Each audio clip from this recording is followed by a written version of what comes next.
Hey y'all, welcome back to my YouTube channel. My name is Shelby Bowen. I am a Christian life coach, and today we are talking about what to do when reading the Bible is triggering. For many of you on here and many of the clients that I work with, you have most likely gone through spiritual abuse if you're listening to this.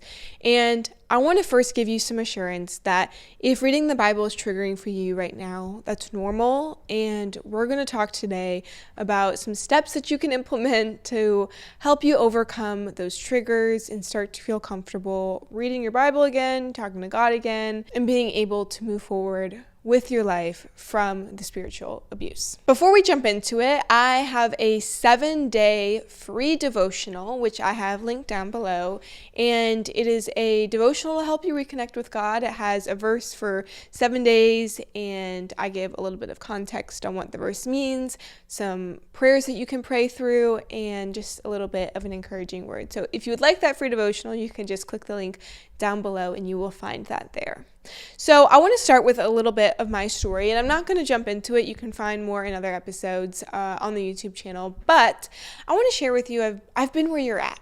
I've been where you're sitting, and I know the pain of opening up your Bible, seeing the verses that were used against you, and not being just having a bad taste in your mouth, and really beyond that, just feeling anxiety arise, feeling anxiety towards God arise, and just not being even able to open the Bible because all those emotions start flooding up. I want to share this with you because my clients always say to me, and I find it so encouraging for myself even just to hear it from them, about how seeing me is encouraging to them because they know somebody personally who went through the things that they're going through, and they're now on the other side, and it gives them hope that it's possible. So let me be that for you today, somebody to tell you that there is another side. There is another side of going through spiritual abuse and still being connected to God, being able to read your Bible again without those triggers and those emotions flooding up. So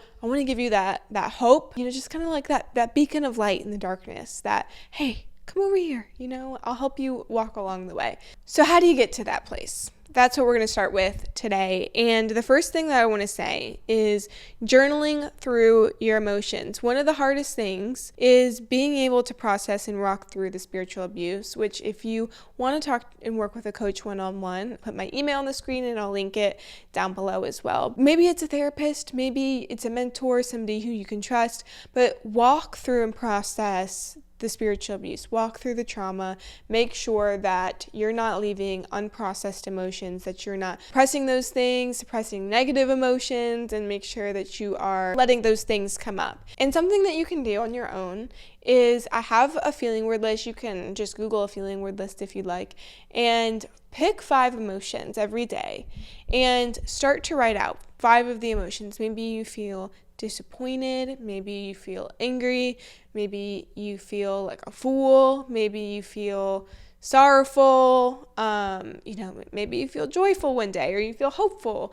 And I want you to, you can find a list, but start to journal out those emotions, because in our brain, our emotions and our thoughts are so scattered. But when we can bring out those thoughts and write them down on pen and paper, which is the best way to organize all those things. Think of your brain like a computer, and you have all these files that are just all intertwined together, and we're trying to separate them into the correct folders.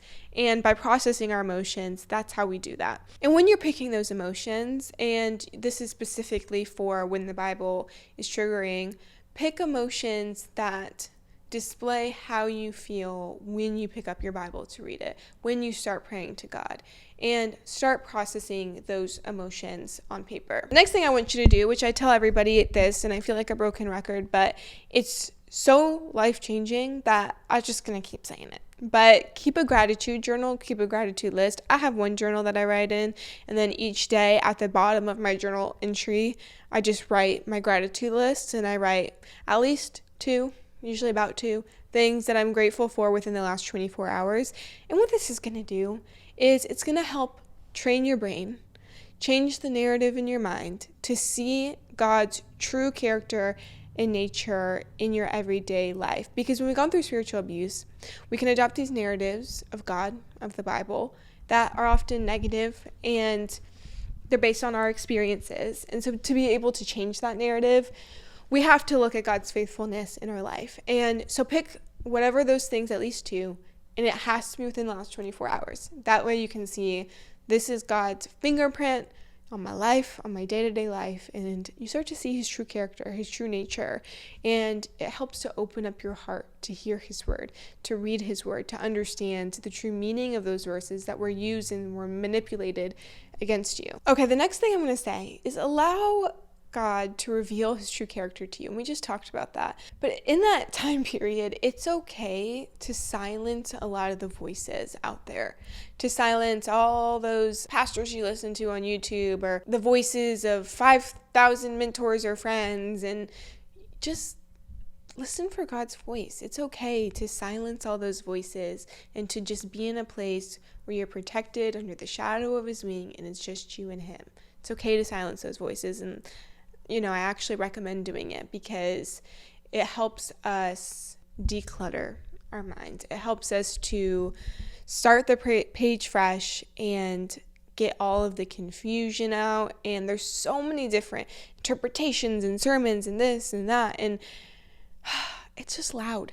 It can be loud out there. So quiet your mind, quiet your circle, quiet the voices that you let in. And it's okay to set boundaries in that time frame. Maybe somebody comes to you and they start giving you unsolicited advice. Maybe it's even a spouse whose opinion you care about, but you're just in a sensitive period and you aren't really looking for a lot of input right now because maybe it's making you feel overwhelmed. It's okay to say to your spouse, to your friend, to a family member, to a mentor, like, hey, I really appreciate your intent and what you're saying and trying to help me. Right now I'm just in a sensitive spot, and it would be most beneficial for me if you could just pray for me and kind of let me work through these emotions or feelings I have towards God with him. And you can be kind about it. It's okay, but don't be afraid to express your boundaries and let those people know, because often they don't know and they're just trying to help. And when we don't let people know that the things that they're doing is hurting us, and we're robbing them of doing what we actually need.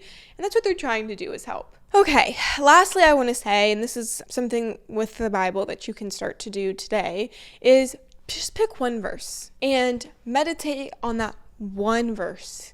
And however long you need to just stay on that verse, maybe it's a week, maybe it's 2 weeks, maybe it's a month, but just pick one. Pick one verse, look it up, study the culture of the day, when that verse was written, understand the meaning behind it. You could read some commentaries from scholars. You can just spend time meditating and praying and let God showing you the meaning of the verse, but just pick one. Just pick one verse to think about, to pray on, and that's enough. Let that be enough until then you can try, okay, the passage. Let's read the entire passage. Or, hey, now we can get to the chapter, but just give yourself time. You don't have to open up your Bible and do a deep study tomorrow. God is gracious and he understands the pain that you're going through, and it's okay to take your time in reconnecting with the Bible and reconnecting with God. He will lead the dance, and he is gracious. He is not like abusers who force themselves on us. He is a kind and loving God, and he does not force himself on anybody, and he is patiently standing next to you and waiting for you, and he is not forcing himself on you. Lastly, I just want to tell you that you're not alone. There's another side to this, that you will get through this. You will persevere. You will be okay. And I believe in y'all. I talk to you and I know your strength. What you have been through is not easy. And you are brave. You are brave for listening to these videos, for putting them into practice, for even holding on and clinging to your faith. You are brave, and I want you to remember that. It's all about our perspective. So I hope this video has brought you peace. It would mean the world to me if you would subscribe to this channel, leave a comment down below, engage with the video. It just helps it do well in the algorithm and gets it out there to more people. And if you are interested in my life coaching services, then check out the link below. Praying for you guys. I'll see you next time.